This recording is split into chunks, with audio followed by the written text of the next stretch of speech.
بسم اللہ الرحمن الرحیم۔ کہتے ہیں کہ جوڑے آسمانوں پر بنتے ہیں، اور یہ سچ ہی ہے۔ میرے تو وہم و گمان میں بھی نہ تھا کہ میری شادی فہد سے ہو جائے گی۔ فہد میرا ماموں زاد تھا تو مہوش خالہ زاد تھی۔ ہم سب کے گھر قریب قریب تھے۔ میرے ان دونوں کزن کی منگنی بچپن میں ہو چکی تھی، تو ظاہر سی بات ہے ان کے درمیان پیار محبت ایک قدرتی بات تھی۔ وہ ایک دوسرے کو بہت چاہتے تھے، لیکن قدرت کو کچھ اور ہی منظور تھا۔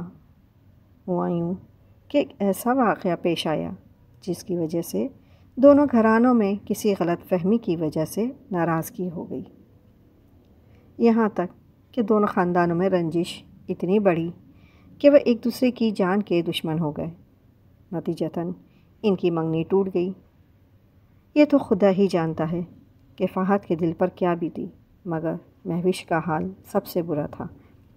وہ منگنی ٹوٹنے کے غم میں شدید بیمار پڑ گئی اور کافی عرصہ بستر پر پڑی رہی۔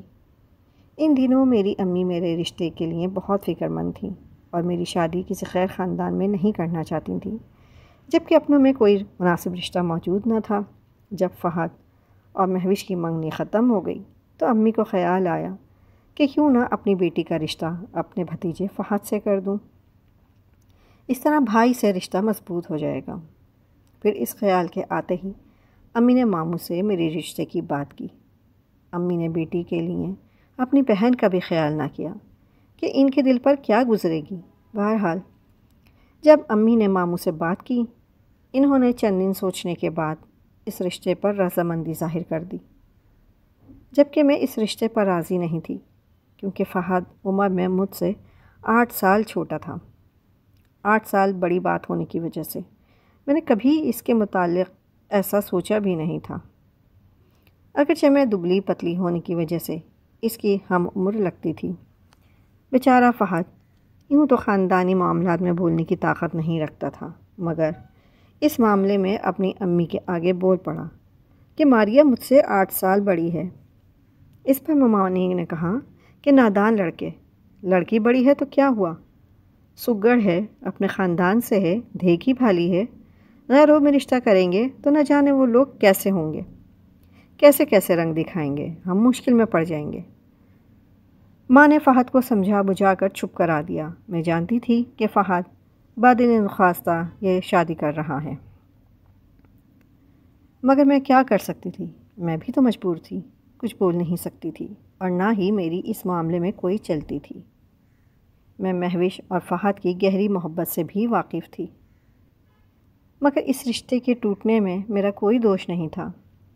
بہرحال میری شادی فہد سے ہو گئی اور میں بیاہ کر ماموں کے گھر آ گئی۔ فہد کا رویہ میرے ساتھ سرد مہری والا تھا۔ میری ساس ہر وقت اسے سمجھاتی رہتی تھیں اور وہ مجبوراً میرے ساتھ میاں بیوی کا رشتہ نبھا رہا تھا، ورنہ اس کا دل گھر میں نہیں لگتا تھا۔ وہ کسی چیز میں بھی دلچسپی نہیں لیتا تھا۔ میں نے اسے خوش رکھنے کی ہر ممکن کوشش کی، کیونکہ میں اس کے دکھ سے واقف تھی۔ وہ مجھ سے بے رخی برتتا تو بھی میں اف نہ کرتی، کوئی شکوہ زبان پر نہ لاتی۔ میں جانتی تھی کہ وہ ایک مجبور انسان ہے۔ مجھے اپنے ماموں کے گھر کھانے پینے یا روپے پیسے کی کوئی تکلیف نہ تھی، سوائے اس کے کہ فہد کی سرد مہری کبھی کبھار دل آزاری کر دیتی تھی۔ تاہم میں یہی سمجھتی تھی کہ کبھی نہ کبھی وہ مہوش کی یاد کو دل سے بھلا ہی دے گا، کیونکہ اب وہ اس کی نہیں ہو سکتی تھی۔ میری ساس کا خیال تھا کہ جب بچے ہوں گے تو فہد کے دل میں میرے لیے محبت پیدا ہو جائے گی۔ پھر اللہ نے میری سن لی اور ایک پیارا سا بیٹا میری گود میں آ گیا۔ سب گھر والے بہت خوش تھے، میرے میکے والے بھی اور سسرال والے بھی۔ فہد بھی بظاہر خوش نظر آتا تھا، مگر اس کے مزاج میں جو بیزاری زہر کی طرح رچ بس گئی تھی وہ اب بھی باقی تھی۔ کچھ عرصے بعد میرے ماموں اور خالہ کے درمیان جو غلط فہمی تھی وہ دور ہو گئی اور فہد نے مہوش کے ہاں آنا جانا شروع کر دیا۔ اگرچہ یہ بات مجھے اور میری ساس کو پسند نہ تھی، پھر بھی ہم فہد کی غصیلی طبیعت کی وجہ سے اسے مہوش کے گھر جانے سے نہ روک سکے۔ جب فہد مہوش کے گھر جا کر بیٹھنے لگا تو میرے ماموں اور میرے میکے والوں نے بھی اس بات کو محسوس کیا۔ انہوں نے فہد کو روکا تو سب سے وہ الجھ پڑا اور گھر چھوڑنے کی دھمکی دے دی۔ اس ڈر سے کہ بات طول نہ پکڑ جائے سب چپ ہو گئے۔ مہوش کے گھر والے بھی اچھی طرح جانتے تھے کہ فہد صرف مہوش کی خاطر آتا ہے، مگر انہوں نے اسے نہ روکا۔ الٹا مہوش کی امی اس کی زیادہ آؤ بھگت کرنے لگی تھیں۔ میری امی جانتی تھیں کہ وہ ایسا کیوں کر رہی ہیں، کیونکہ امی نے میرا رشتہ فہد کو دیا تھا۔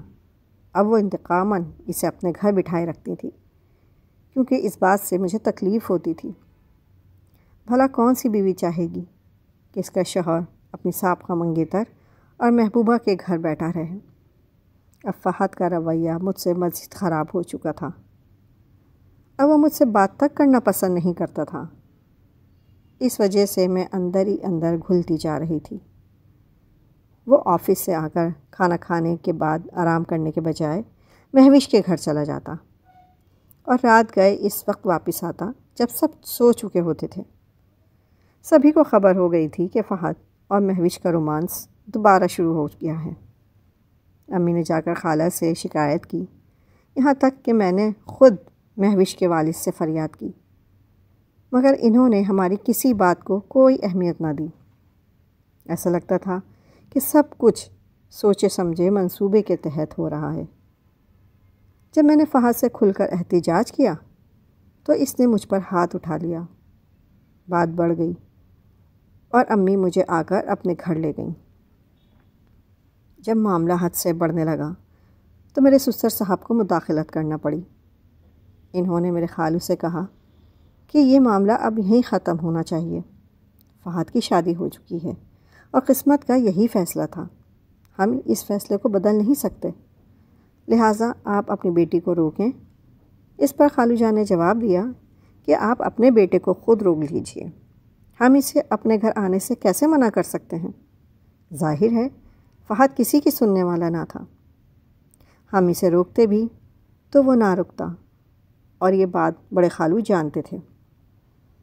گویا وہ اب ہماری بے بسی کا تماشا دیکھنا چاہتے تھے۔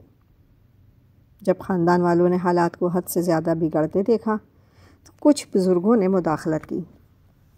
اس پر خالو جان نے فیصلہ کیا کہ وہ شہر ہی چھوڑ کر چلے جائیں گے، لہٰذا وہ لاہور چلے گئے۔ نہ پڑوس میں گھر ہوگا، نہ یہ مسئلہ کھڑا ہوگا۔ ہم سب نے شکر ادا کیا کہ خالو جان نے ہم سب کی خاطر نقل مکانی کر کے بہت بڑی قربانی دی، ورنہ فہد باز آنے والوں میں سے نہ تھا۔